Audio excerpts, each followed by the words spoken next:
GNews 24 channel आज आपने आनंद सिंह कुशवाहा जी से मिलवाने का समर्पण भाव जो है वो कांग्रेस पार्टी के प्रति है, किसी व्यक्ति विशेष के प्रति आज पार्टी को छोड़कर गए हैं। तो आपके हिसाब से वो क्या कारण रहे कि वो पार्टी छोड़? क्या है कि ज्योतिरादित्य सिंधिया जी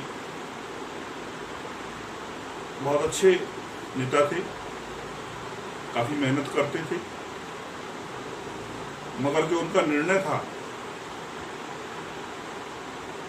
कि किसानों पर हुए अत्याचार को लेकर जब उन्होंने एक संकल्प लिया था कि मैं माला नहीं पहनूंगा, बहुत सराहनीय कार्य था। उसके बाद हम सभी लोग जितने भी उनके कार्यकर्ता थे, क्योंकि मैं भी उनकी पार्टी में उनके साथ था कांग्रेस में रहते हुए, जब उन्होंने ये निर्णय लिया तो मुझे बहुत अच्छा लगा। उसके बाद जब उन्होंने लोकसभा चुनाव हारने पर जब ये निर्णय लिया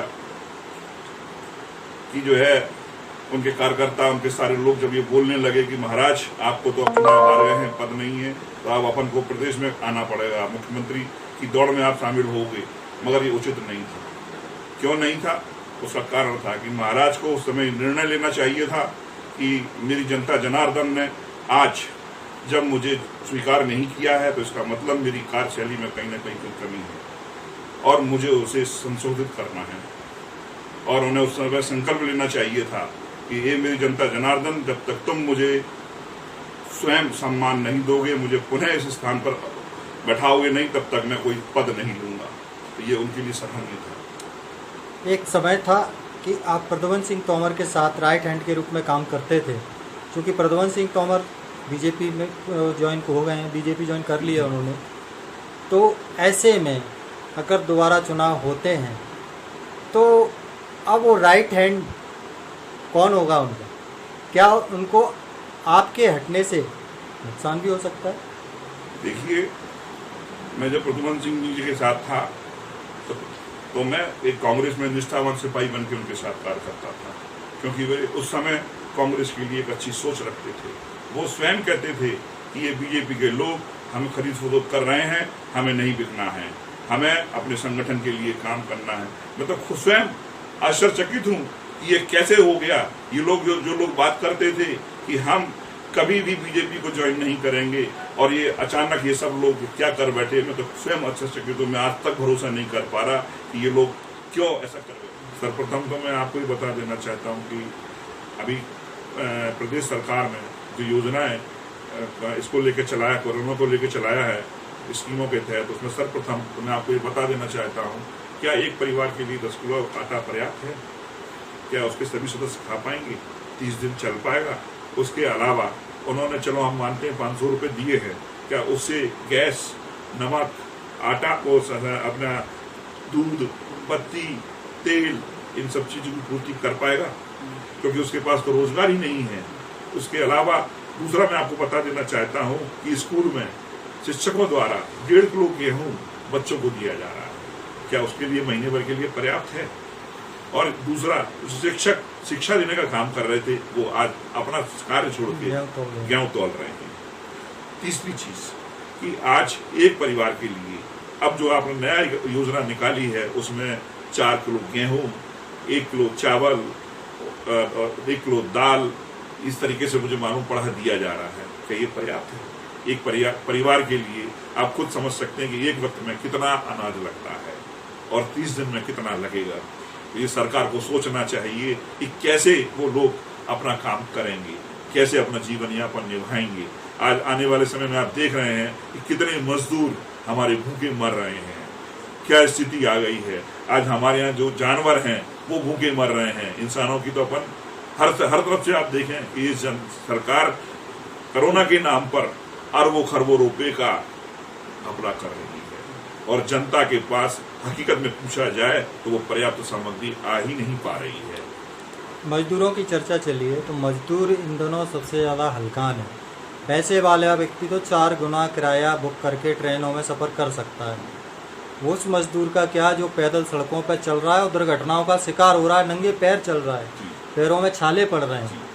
इन मजदूरों की दशा पर सरकारें क्यों नहीं ध्यान दे रही हैं? अभी सुनने में तो ये भी आया था कि जिन मजदूरों को ट्रेन से लाया गया उनका भी किराया मजदूरों से वसूला गया।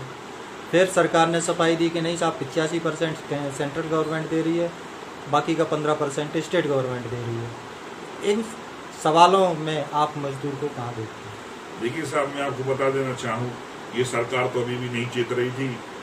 कांग्रेस ने जब पहल की कि मजदूरों को लाने के लिए जो भी खर्चा होगा हम वहन करेंगे, तब मजबूरन शर्म की वजह से इस सरकार ने ये कदम उठाए हैं।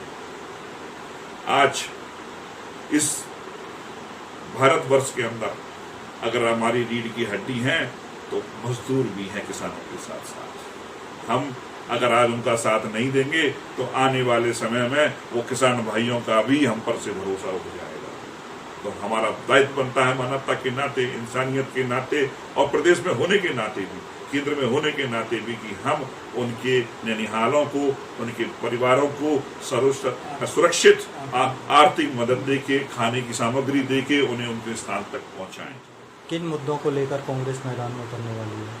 देखिए साहब, सर्वप्रथम तो आज माननीय कमलनाथ जी जब हमारे मुख्यमंत्री बने थे तो उन्होंने जितने भी बातें कही थी उन पर पूरा अटल चल रहे थे। उसमें सिंधिया जी की एक महत्वपूर्ण भूमिका थी किसानों को लेके कि हम ऋण माफ कराएंगे।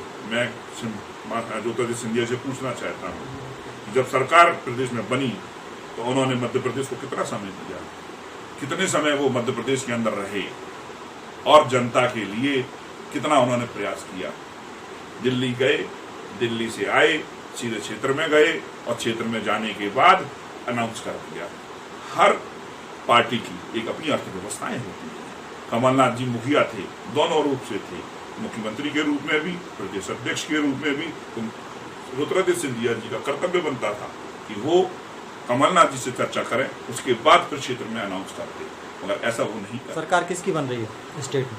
देखिए साहब, अभी मैं नहीं कह रहा, अभी आपने मीडिया के माध्यम से, पत्राचार के माध्यम से अगर आपने सुना हो, देखा हो, तो खुद स्वयं भारतीय जनता पार्टी ने सर्वे कराया, उसमें स्वयं वो खुद कह रहे हैं 16 से 17 सीटें कांग्रेस की आएंगी। हम ये हमने कुछ नहीं कहा, ये तो जनता जनार्दन जवाब देगी, दूध का दूध और पानी का पानी करेगी, क्योंकि ये स्वाभिमान उन्होंने जनता का तोड़ा है, ना कि कांग्रेस का। क्योंकि जनता ने सरकार बनाई थी कांग्रेस की, जनता ने अपना भरोसा कांग्रेस को दिया था और इन सब लोगों ने उस जनता का लड़ेगी, किसानों को लेकर लड़ेगी, मजदूरों को लेकर लड़ेगी, उनके रोजगारों को लेकर लड़ेगी, उनकी स्वास्थ्य व्यवस्थाओं को लेकर लड़ेगी, उनकी शिक्षाओं को लेकर लड़ेगी। क्योंकि आज जो समस्या सबसे बड़ी खड़ी है, मध्यम वर्ग और निचले वर्ग जो हमारा मजदूर वर्ग है, सबसे बड़ी समस्याओं तो उनके लिए खड़ी है। तो वो बेचारे कहाँ जाएंगे? आज लगभग 50 दिन हो गए हैं, उनके पास रोजगार नहीं है, भूख से तड़प रहे हैं वो लोग। मगर हमसे जितने भी हम कांग्रेस की पार्टी के लोगों से मदद बन सकती है, हम सब तन मन धन से लगे हुए हैं उनके लिए। कुशवाहा जी, आपने G News 24 से बातचीत की, अपना समय दिया, इसके लिए धन्यवाद।